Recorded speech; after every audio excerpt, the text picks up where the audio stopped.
Câmara do Comércio aprova Estatuto e Regulamento do Centro de Arbitragem numa cerimónia presidida pela Ministra da Justiça. Advogados estão a ser capacitados sobre a dívida soberana e recuperação de crédito. Quadros de diferentes setores ligados à justiça estão a ser capacitados sobre o procedimento processual administrativo. A Aliança de Oposição liderada por Xanana Gusmão vence legislativa em Timor-Leste.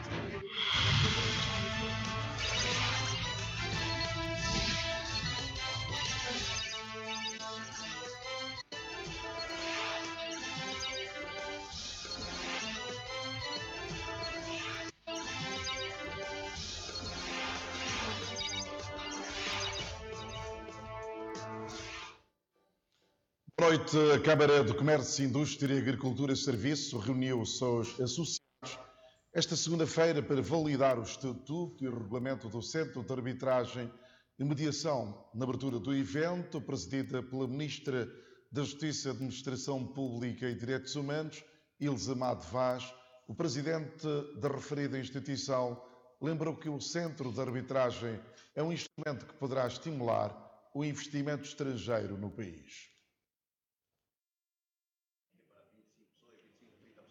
Há vários anos que a Câmara do Comércio procura criar um centro de arbitragem em São Tomé e Príncipe, havendo já uma lei aprovada em 2017 para o efeito. Os promotores da iniciativa consideram que hoje, mais do que nunca, uma instituição dessa natureza faz falta. Um centro de arbitragem em curso e na sua fase final é importantíssimo se nós tivermos em conta o momento em que atravessamos no que concerne à justiça são tomense. Momentos conturbados que exige de todos nós um pensar a sério no que toca, portanto, à justiça, se nós quisermos fazer com que possamos inverter a situação, isto é, dar a nossa contribuição para que os investidores se sintam à vontade para investir em São Tomé e Príncipe. Jorge Corrêa entende que a aprovação do Estatuto e Regulamento podem marcar a etapa derradeira para a sua institucionalização definitiva. Eu diria que o centro de arbitragem é tão importante e, para o efeito, temos que ter em conta que grande parte dos contratos ou dos acordos feitos entre os parceiros econômicos em São Tomé e Príncipe, para não dizer todos, é feito na língua portuguesa. E de uma maneira geral, quando tivermos que dirimir algum conflito que apareça entre os parceiros, somos obrigados a dirimir-los muitas vezes fora do país, na língua francesa ou inglesa, o que dificulta sobremaneira a chegada de acordo entre, não digo beligerantes, mas entre os que estão ou estiverem em conflito. O governo declara-se engajado neste processo, que considera de importante para a resolução de conflitos. Queria aqui manifestar mais uma vez o envolvimento e engajamento do governo nesse processo de reforma e reforço da capacidade das empresas. A Organização Judicial em São Tomé e Príncipe prevê o juízo com competências para dirimir conflitos na área comercial. Entretanto, nós conhecemos as deficiências do nosso sistema e é necessário que se organize no processo de reforma do sistema judiciário e que se crie condições para que haja um ambiente de negócios que seja atrativo aos operadores comerciais, que que seja atrativo ao investimento estrangeiro. Segundo a Ministra da Justiça, Administração Pública e Direitos Humanos, o Executivo tudo fará para que haja um ambiente de negócio atrativo no país.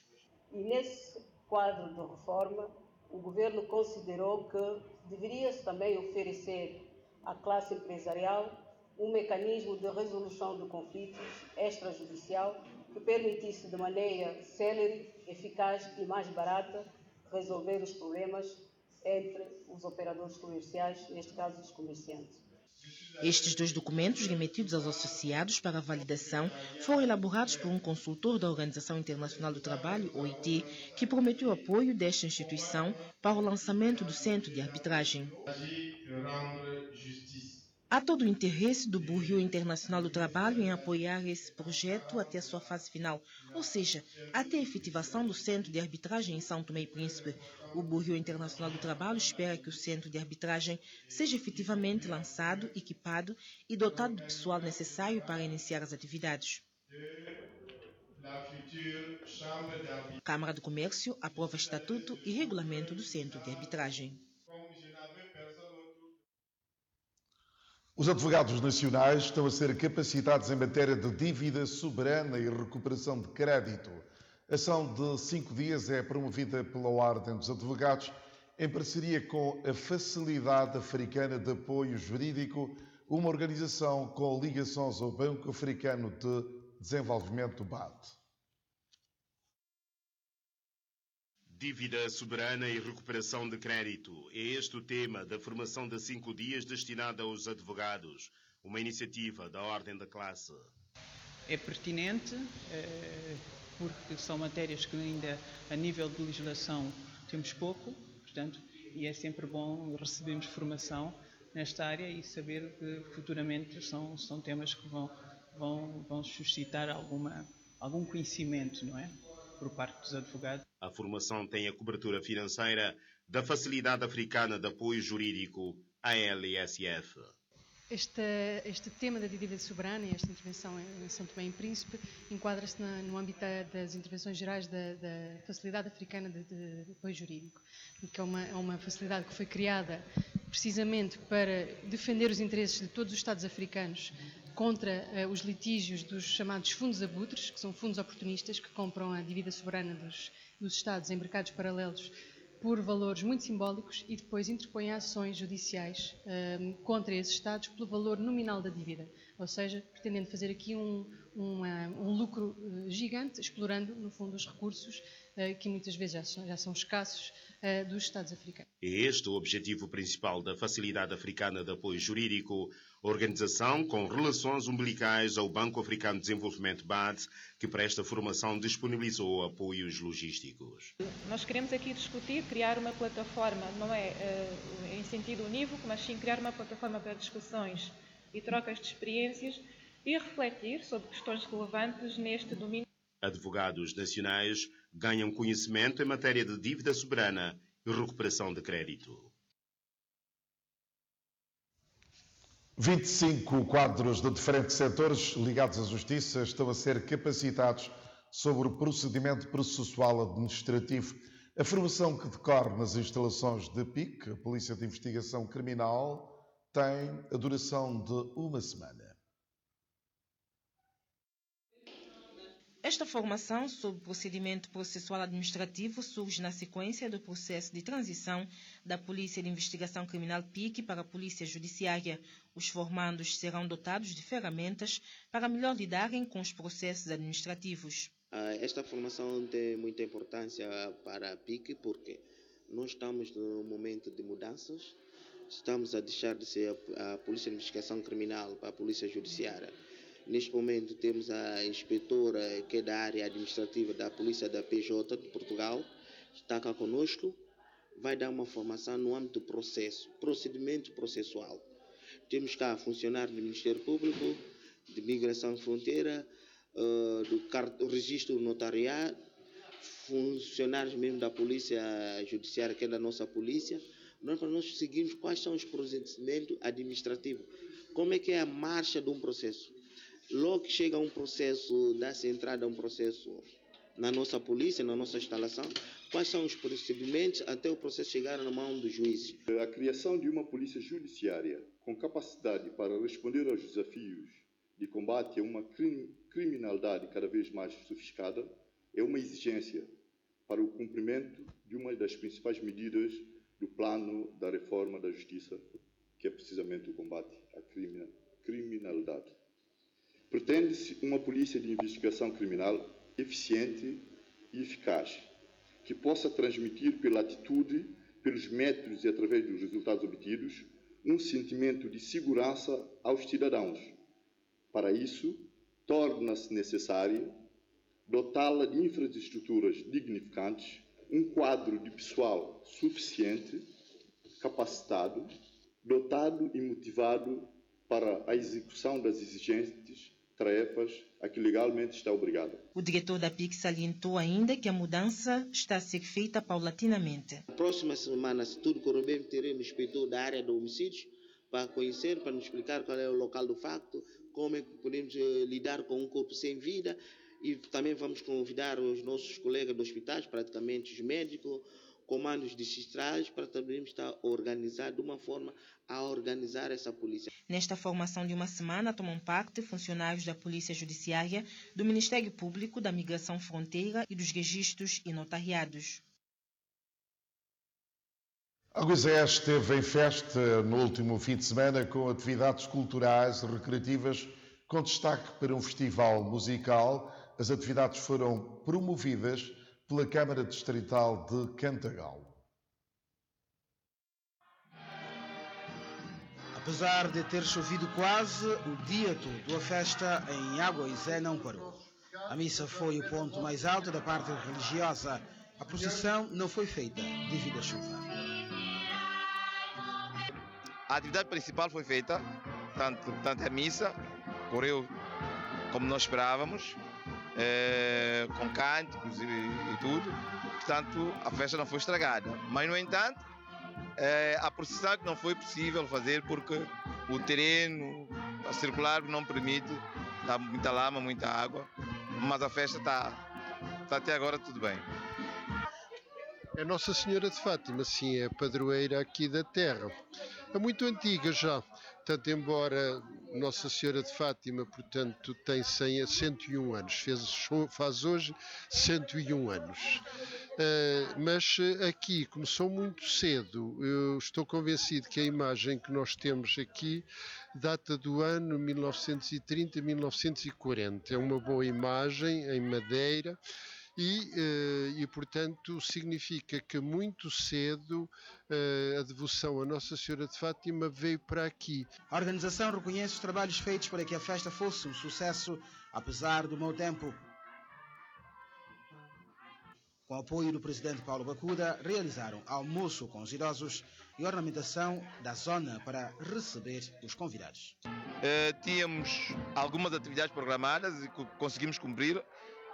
Fizemos o almoço com os velhos no sábado, portanto ontem, às 13 horas, correu devidamente. A Câmara Distrital de Cantagal, que não só nos contribuiu com uma quantia monetária, mas também, portanto, ambientou, tanto fez embelezar a freguesia, não é? Com os homens da Câmara.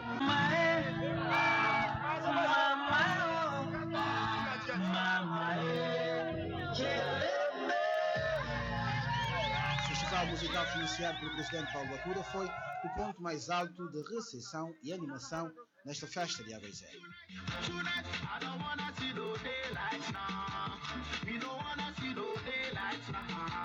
De facto, o objetivo essencial do patrocínio da Câmara a esse festival é para trazer mais animação aqui a Aguizé. É uma comunidade que está em festa. A Câmara, para além das outras intervenções que fez ao nível da comunidade, também brindou a comunidade com um festival onde, de facto, trouxe vários cantores do país para trazer mais animação aqui, porque, de facto, este momento é um momento bastante bom aqui na comunidade, na medida em que há muita alegria aqui nesta comunidade, sente-se muita animação e isso é que é o objetivo fundamental desse patrocínio. Atuaram vários cantores do distrito e da capital, trazendo animação para a população jovem de Cantagalo.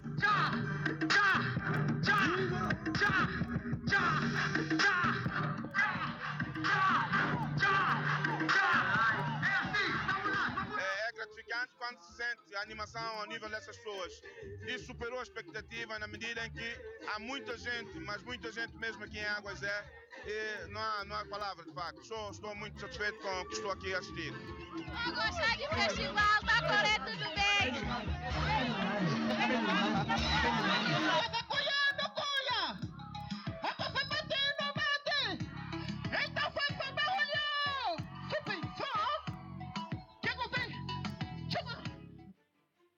Veja já a seguir, Indonésia alvo de uma onda de atentados suicidas.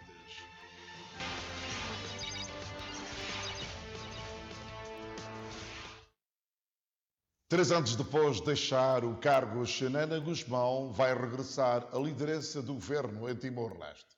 A coligação da oposição que lidera a Aliança de Mudança para o Progresso venceu as legislativas antecipadas do passado dia 12 com maioria absoluta, conquistando 34 dos 65 assentos do Parlamento timorense. O escrutínio contou com uma elevada taxa de participação acima dos 80%. A Frente Revolucionária de Timor-Leste Independente, aos comandos da coligação minoritária do Executivo cessante, ficou no segundo lugar, elegendo 23 deputados. O primeiro-ministro e líder da Fretilin, Mari Alkatiri, disse aos apoiantes que a formação vai investigar os resultados. Os números serão agora confirmados pela Comissão Nacional de Eleições, embora se trate apenas de uma verificação das atas eleitorais e não de uma nova contagem e, posteriormente, validados pelo Tribunal de Recurso. A tomada de posse dos deputados acontece em junho, seguindo-se à formação do novo governo timorense, que será liderado por Gusmão, segundo o próprio disse a agência Lusa.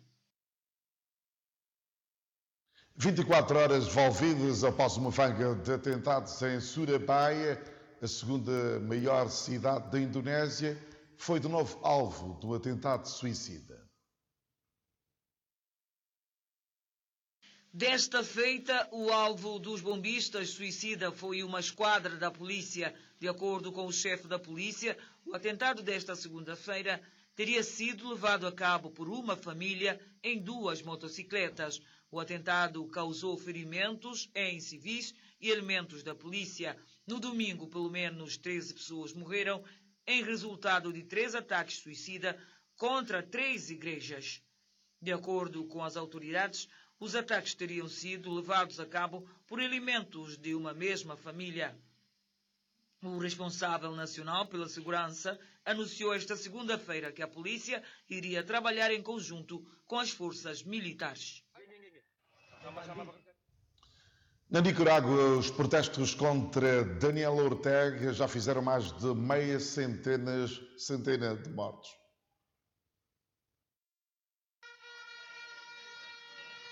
As manifestações contra o presidente Daniel Ortega, que duram há 25 dias na Nicarágua, já fizeram 54 mortos e mais de 400 feridos. Um movimento de contestação nascido contra a desde então abandonada reforma das pensões denunciou o autoritarismo do chefe de Estado, um ex-líder da Revolução Sandinista, que dirigiu o país entre 1979 e 1990 e novamente desde 2007. O exército afastou-se este fim de semana do presidente, condenando a repressão contra os manifestantes conduzida pela polícia. O episcopado, com um papel de mediador, voltou a apelar ao diálogo, depois de Ortega ter prometido pôr fim à repressão e aceitado que a Comissão Interamericana de Direitos Humanos investigue a morte de manifestantes. Veja depois do intervalo o resumo da primeira eliminatória da Taça de São Tomé, com destaque para a equipa de Monte Café que eliminou Porto Alegre por 9-1.